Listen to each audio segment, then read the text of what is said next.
Hello everyone, it's Linda from Linda Z's in Arlington Heights, Illinois.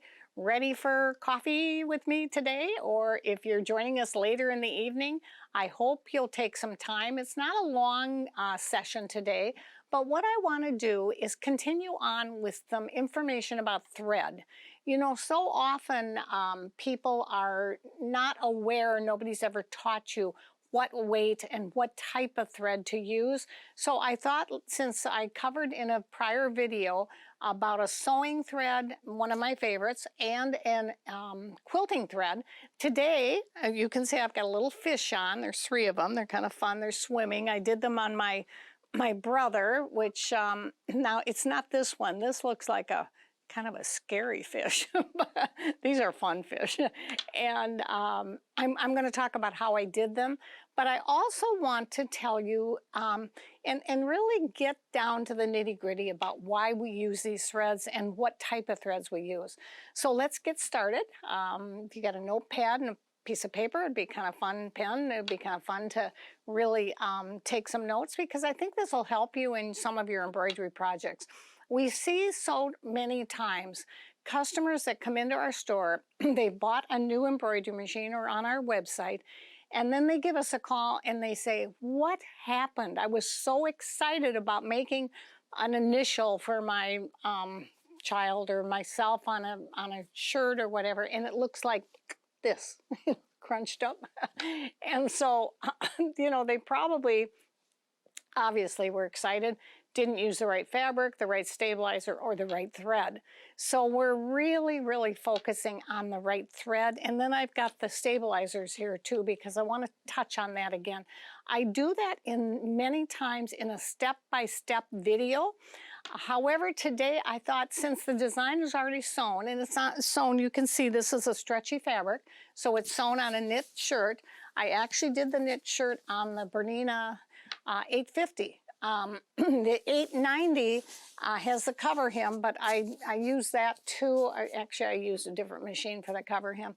But I was experimenting with the Bernina 850, and that's how I made the shirt. And then I actually did the embroidery designs before I put the arms together, now, or the side seams. Now, you wouldn't have to do that. You take a ready-made shirt, and you can easily, with the opening here, be able to put your hoop in it.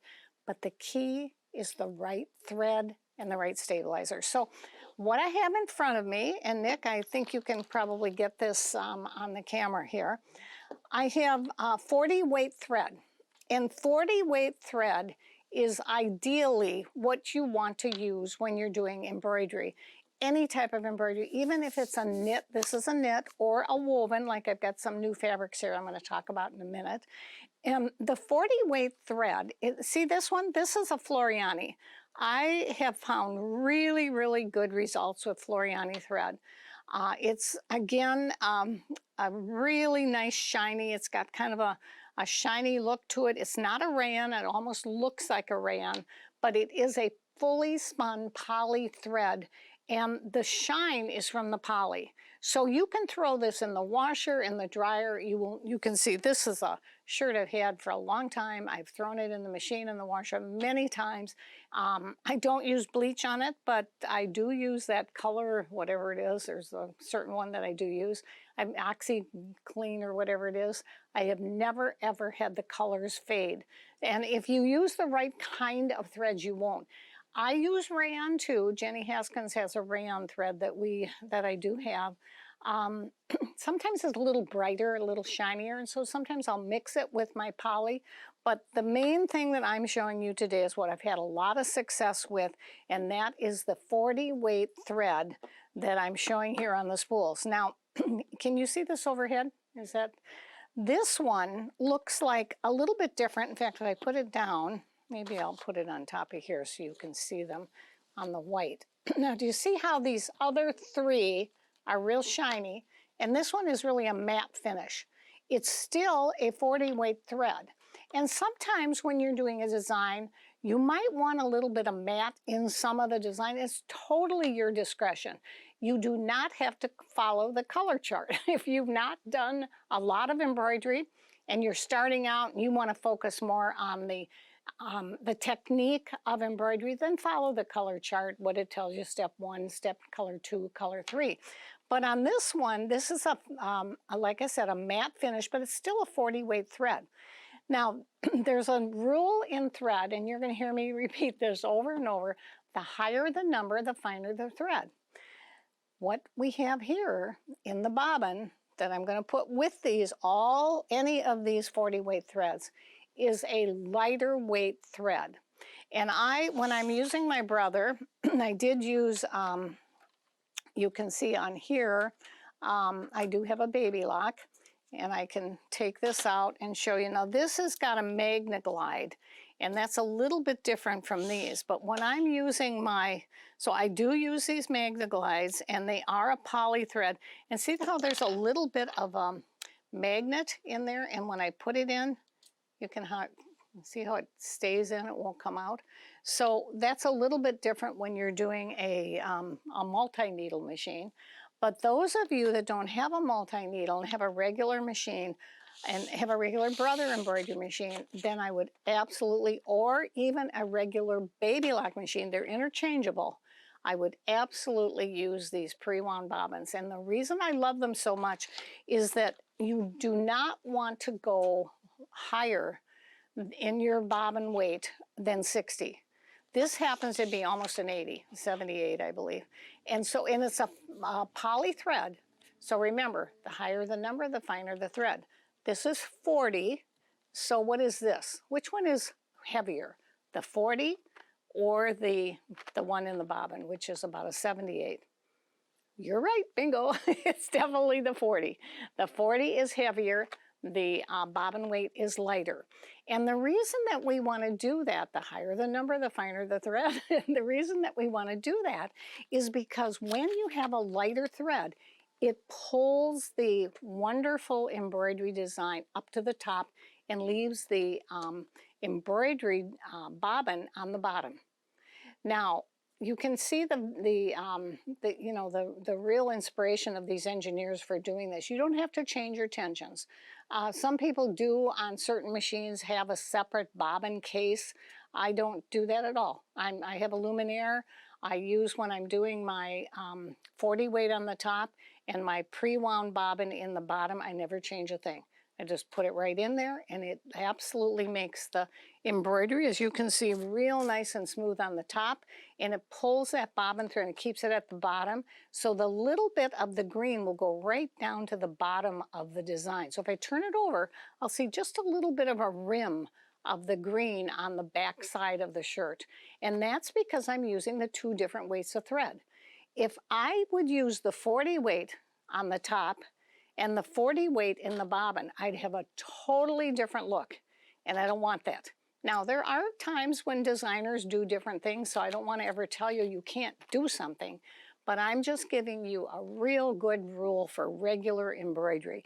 And the 40 weight on the top and this pre-wound bobbins in the bottom are just the best, because first of all, these bobbins are just packed. It looks like a small bobbin, but it really isn't, because when you get into seeing how much thread they were able to, on a commercial machine, they pack this thread in there. I could take this now when I empty these and wind my own, and occasionally I do that if I want a different color, but usually I'm using the Floriani.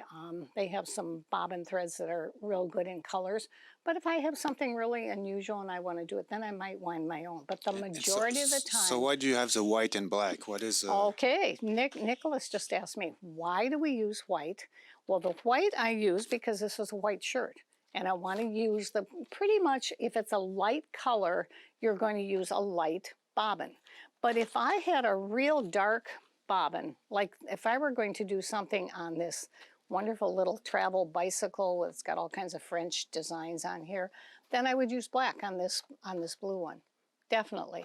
So anytime you have a darker shirt, now the overshirt that I'm wearing, if I wanted to do a little, say I wanted to do a little starfish on here, and I wanted to do it maybe in red, I could do it because there's so much white and black in here, it wouldn't matter. I could do either one. I could use the black or I could use the white. But if I have an all black jacket or a navy jacket or a dark green jacket, I'm definitely going to use the black. So you do always want to keep these in your stash.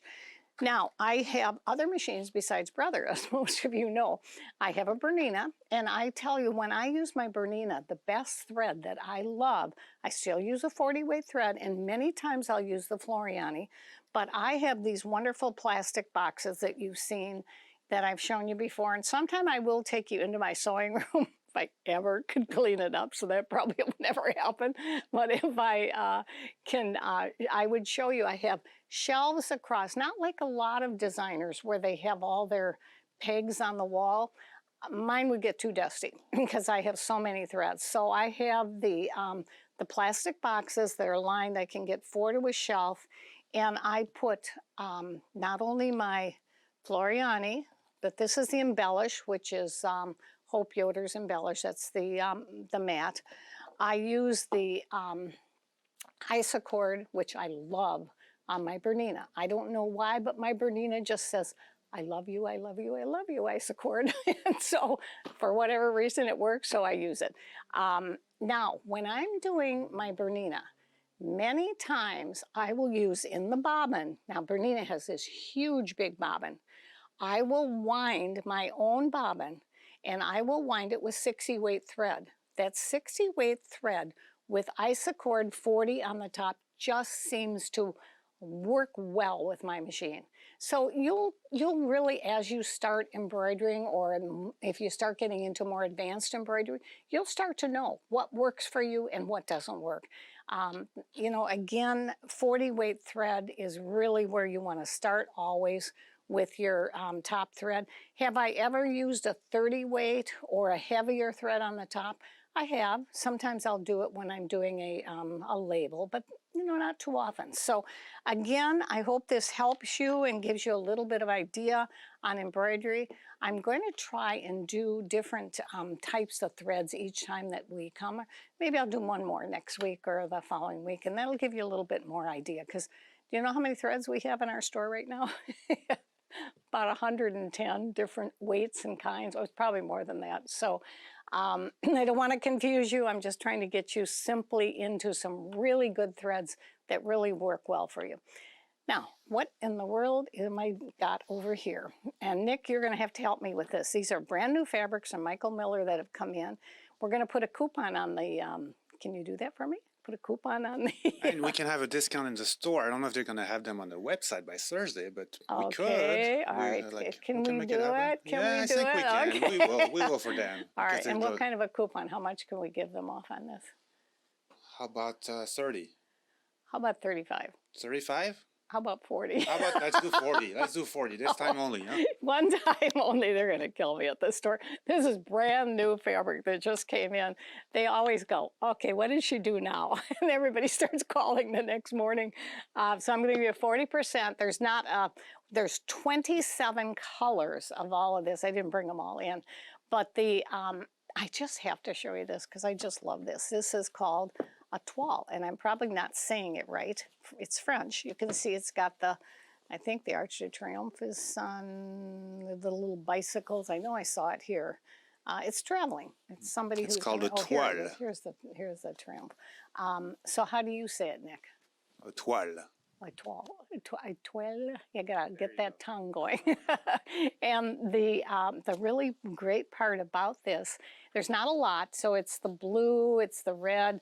I love this one. It's the, normally I'm a brighter color, but I just think this is so fun and beautiful. And the, we're gonna have to get more of this. I don't know if we can. We've ordered this and it's come in. We wait a long time for these orders right now. But the great part about this, it's just got a little French look to it. But this is the fun one. And this is called Coco. And the reason Caroline just told me about this, they just got them in before my video. And it's got a little plaid. This is the plaid of Coco Chanel. And can you give me a little French on Coco too? How do you say her name really well? Coco Chanel. Oh, there you go. I forget. I once gave you a notebook where she had a saying on there, and I forget which one. I forget what it was. You gave it to me, and life is not perfect, but you can make it so, or something like that. It was Something. she's always got wonderful little designer things that she did. But these are fun colors here. But look at in the back. I don't know if you can get that from them, but look at these. I mean, this has got a little bit of yellow in it, the deep orange, the beautiful, beautiful shades of green, kind of a sea green, and then this darker orange, and then this gray with a little blue and black in it. And there's, like I said, 27 colors. They would make a stunning quilt. I think they'd be great summer jackets too. So I hope this is giving you a couple of ideas, a little bit of inspiration, and have a great week, everyone. Thank you so much for joining us. I really, really appreciate your comments. Don't forget to subscribe. We'll see you next week.